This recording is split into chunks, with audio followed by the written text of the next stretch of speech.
আজ থেকে ৪৮ ঘন্টা অতি শুভ অর্থের জোয়ার বইবে ৫টা রাশির জাতক জাতিকাদের। কি কারণে অর্থের জোয়ার বইবে? কেন এত ভালো সময়? সবটাই আমি আলোচনা করব। বর্তমান যে সময়টা অতি শুভ এই ৫ রাশির হতে চলেছে। কারণ আমরা জানি চৈত্র মাস পড়ে গেছে। অর্থাৎ ১৪৩২ সালের শেষ মাস। সামনে অবশ্যই আমাদের নতুন বছর ৩৩ সাল আসছে। আর এই শেষ মাস অর্থাৎ চৈত্র মাসে প্রত্যেকটা দিন কিন্তু আমাদের জীবনে এক গুরুত্বপূর্ণ দিন। এবং বর্তমান গুপ্ত নবরাত্রি চলছে। ঠিক নবরাত্রির মধ্যেই বেশ কিছু মায়ের রূপকে আরাধনা করা হয়। ঠিক সেখানে দাঁড়িয়েই আমাদের মধ্যে পজিটিভিটি আসে। আর তার কারণেই এই আলোচনা। যে ৫ টা রাশিকে নিয়ে আলোচনা করছি, তাদের জীবনের পরিবর্তন ঘটবে অনেক দিক থেকে। আর্থিক দিক থেকে এবং সুখ-শান্তি এবং ঋণ মুক্তি এগুলো কিন্তু ঘটবে। অর্থাৎ এইগুলো শোধ করার অর্থাৎ ঋণ মুক্তি বা আর্থিক উন্নতি এই যোগাযোগগুলো তাদের কাছে তৈরি হবে। সঠিকভাবে কাজে ব্যবহার করলে ভাগ্যের চাকা ঘুরবে। কেন ৪৮ ঘন্টা বললাম? দেখুন আগামী ২৫ তারিখ শ্রী, শ্রী বাসন্তী পূজা, মা দুর্গা পূজা। এই মা দুর্গা পূজা কিন্তু এই বাসন্তী পুজোর মধ্যেই আমরা দেখতে পাই এবং ঠিক তার পরের দিন ২৬ মার্চ শ্রী, শ্রী অন্নপূর্ণা পূজা। এই দুটো পুজোর মাহাত্ম্য অনেক। এই অন্নপূর্ণা এবং বাসন্তী মায়ের তো সবই একই ব্যক্তি, রূপ আলাদা, আলাদাভাবে পুজো হয়। ঠিক এই দুটো দিন এত পজিটিভ থাকবে যার ফলে এই ৫ রাশি তাদের ভাগ্যের চাকা ঘুরিয়ে নেবে। আর্থিক দিক থেকে প্রচুর উন্নতি হবে। কারণ এখানে মা অন্নপূর্ণা দেখবেন তার মূর্তিতেই দেখাচ্ছে বাবা ভোলেনাথ ভিক্ষা নিচ্ছে, চাল ডাল দিচ্ছে। অর্থাৎ এগুলো সংকেত। মায়ের একেকটা রূপ আমাদের সংকেত দেয়, একেকটা দিক বোঝায়। আর সেই দিকগুলো যদি আপনি বুঝতে পারেন তাহলেই আপনি জীবনে সাকসেস পাবেন। তাই এই দুটো দিন অত্যন্ত শুভ থাকবে। এই শুভ যোগে অবশ্যই এই ৫ টা রাশিরই জাতক জাতিকাদের ভাগ্যের পরিবর্তন ঘটবে, এতে কোনো সন্দেহ নেই। আলোচনা করব, আলোচনা থাকবে। তার আগে আমার সাথে কিভাবে যোগাযোগ করবেন সেই বিষয়টা একটু বলে নিই। নমস্কার, জয় মা কামাখ্যা, জয় মা তারা। যারা ভীষণভাবে বিপদে আছেন, কি করবেন বুঝে উঠতে পারছেন না বা বহু জায়গায় গিয়েও কোনো লাভ হয়নি। আমি বলব একবার হলেও আমার সাথে সাক্ষাৎ করতে পারেন।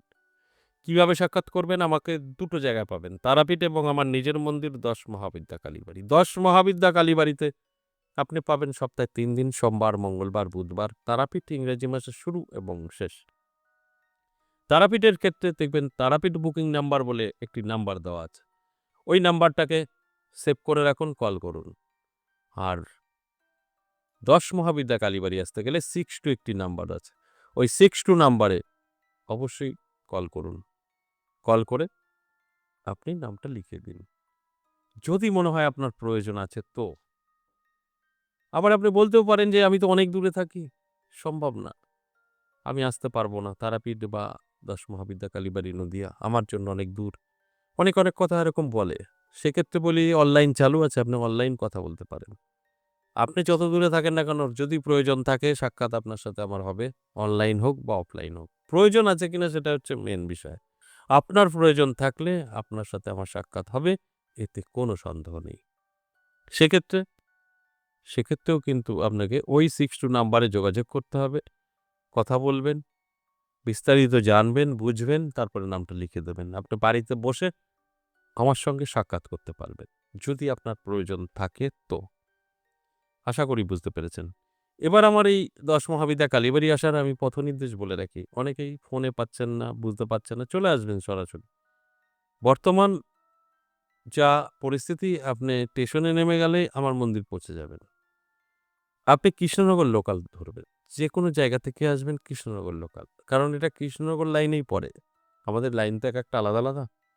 কৃষ্ণনগর লাইনেই এই বীরনগর পড়বে। কৃষ্ণনগর লোকাল ধরবেন, ঠিক বীরনগর স্টেশনে নামবেন। ১ নম্বর প্ল্যাটফর্মে এসে একদম মিডল থেকে টিকিট কাউন্টারের পাশ থেকে বেরিয়ে যাবেন। বেরিয়ে দেখবেন রাস্তা, একদম স্টেশনের সঙ্গে রাস্তা। এরকম কোনো স্টেশনে নেই। একদম বেরিয়েই টোটো, অটো সব দেখবেন, রিক্সা আছে দাঁড়িয়ে থাকবে। তাদেরকে বলবেন, একদম স্ট্যান্ডের লোকদের বলবেন। রাস্তায় উঠে রানিং বলবেন না, তাহলে অনেকে চিনবে না। স্ট্যান্ডে যারা থাকে তাদেরকে বলবেন, ১০ মহাবিদ্যা কালীবাড়ি যাব। সর্বজ্ঞপাড়া আপনাকে নিয়ে চলে আসবে। চলে আসলেন। কবে আসবেন? যদি আমার সাথে আপনি আসেন সাক্ষাৎ করতে, সোম, মঙ্গল, বুধ। যদি মন্দির দর্শনে আসেন, রোজই আসতে পারেন। এবার আসুন আজকের যে মূল আলোচনা। ৪৮ ঘন্টায় জীবনের পরিবর্তন ঘটতে চলেছে যে ৫টা রাশির, এই ৫টা রাশির নাম ধরে ধরে বলব। যদি তারা অ্যালার্ট থাকতে পারে, সব ঠিকঠাক, জীবনের উন্নতি 100%। এখানে ভীষণভাবে একটা আধ্যাত্মিক দিক নিয়ে আমি আলোচনা করছি। একটা ঈশ্বরের কৃপা নিয়ে আলোচনা করছি। ভাগ্যের চাকা ঘুরবে। কারণ পরপর ২টো দিনই মায়ের কৃপা সম্পূর্ণভাবে আমাদের উপরে পড়বে। আর সেখান থেকেই আমাদের জীবনের পজিটিভিটি, ভাগ্য উন্নতি। যে কারণে আমার এই আলোচনা আপনাদের বোঝার স্বার্থে। প্রত্যেকটা আলোচনা আমি করি আপনাদের বোঝানোর জন্য। আর সঠিকভাবে যদি আপনি বুঝতে পারেন, সেক্ষেত্রে কিন্তু জীবনের পরিবর্তন ঘটবে, এতে কোনো সন্দেহ নেই। তাই প্রত্যেকটা আলোচনা আমি করার সময় একটা কথাই বলি, ভালো করে বুঝতে হবে, ভালো করে শুনতে হবে, তারপরে এপ্লাই করতে হবে, তারপরে সফলতা। এত সোজা নয়, আমি বলবো আর আপনার হবে। ভালো করে বুঝতে হবে, মিলাতে হবে, তারপর গিয়ে হবে। তাহলে আসুন এক এক করে সেই রাশিগুলো বলি। যে ৫ রাশি মায়ের কৃপায় ভাগ্যের পরিবর্তন ঘটতে চলেছে, ১ম যে রাশির কথা বলবো, সেই রাশিটি হলো বৃষ রাশি। বৃষ রাশির জাতক জাতিকাদের জীবনে বড় পরিবর্তন ঘটতে চলেছে। নানা দিক থেকে অবশ্যই সুযোগ আসবে, যোগাযোগ তৈরি হবে, ইনকাম বাড়বে। সেটা ফাটকা থেকে হোক, কর্মের থেকে হোক, শেয়ার মার্কেট থেকে হোক, কিসের থেকে হবে, কেন হবে, কিভাবে হবে, এই প্রশ্নের উত্তর নেই। তবে হবে, এটা আমি বলতে পারি। কারণ সম্পূর্ণভাবে কৃপা দৃষ্টি পড়েছে। তবে এই রাশির যে ৫টা রাশির নিয়ে আজকে আলোচনা করছি, এখন বৃষ রাশি নিয়ে বলছি, তাদের মধ্যে ঈশ্বর বিশ্বাসী হতে হবে, সততা থাকতে হবে। তবে আমার আজকের আলোচনা মিলবে। ২ নাম্বার সিংহ রাশি। সিংহ রাশির জাতক জাতিকাদের দারুণ সময়। এই টাইমে সিংহ রাশি তাদের ভাগ্য সম্পূর্ণ বদলে ফেলতে পারবে। এই ২টো দিনে এত ভালো রেজাল্ট করতে পারবে, কারণ সম্পূর্ণভাবে মায়ের কৃপা পড়বে। আর মা দুর্গার কৃপা, দুর্গার রূপ এগুলো। এই ২টো দিন কি আছে? এই ২টো দিন আছে বাসন্তী পুজো এবং অন্নপূর্ণা পুজো। এই ২টো দিন সুন্দরভাবে আপনি জীবনযাপন করতে পারবেন। আপনার স্বপ্ন পূরণ করতে পারবেন। নানা দিক থেকে আর্থিক উন্নতি চোখে পড়ার মতো থাকবে এবং সুখ শান্তি বজায় থাকবে। সম্পত্তি বৃদ্ধি পাবে। কোনো না কোনোভাবে আপনার হাতে এই অর্থ এসে ধরা দেবে। এরপর ৩ নাম্বার তুলা রাশি। তুলা রাশির জাতক জাতিকাদেরও দারুণ সময়। নানা দিক থেকে সুযোগ, আর্থিক উন্নতি এগুলো কিন্তু ঘটবে। তবে এটা কাজে লাগাতে হবে আপনাকে। সঠিকভাবে কাজে ব্যবহার করতে হবে। সেক্ষেত্রে গিয়ে আপনি উপকৃত হতে পারেন। কানে শুনে কখনো উপকার আপনার হবে না। তাই অ্যালার্ট থাকতে বলব, চোখ কান খোলা রাখতে বলব। তবে গিয়ে কিন্তু আমার এই কথাগুলো আপনি সুন্দরভাবে জীবনে এপ্লাই করতে পারবেন।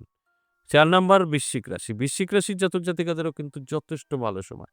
এই সময় আপনি আপনার ভাগ্য বদলে ফেলতে পারবেন। কর্মে উন্নতি, আর্থিক উন্নতি, কোনো না কোনো জায়গা থেকে আপনার হাতে এসে ধরা দেবে অর্থ।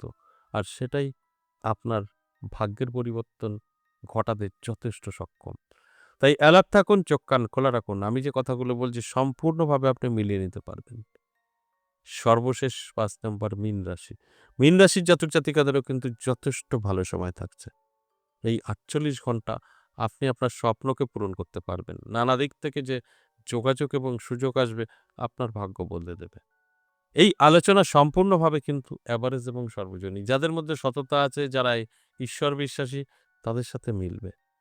যাদের মধ্যে এই দুটোর কোনোটাই নেই, তাদের সাথে মিলবে না। আজ এ পর্যন্তই, আবার আসবো নেক্সট ভিডিও নিয়ে। ততক্ষণ ভালো থাকুন। নমস্কার।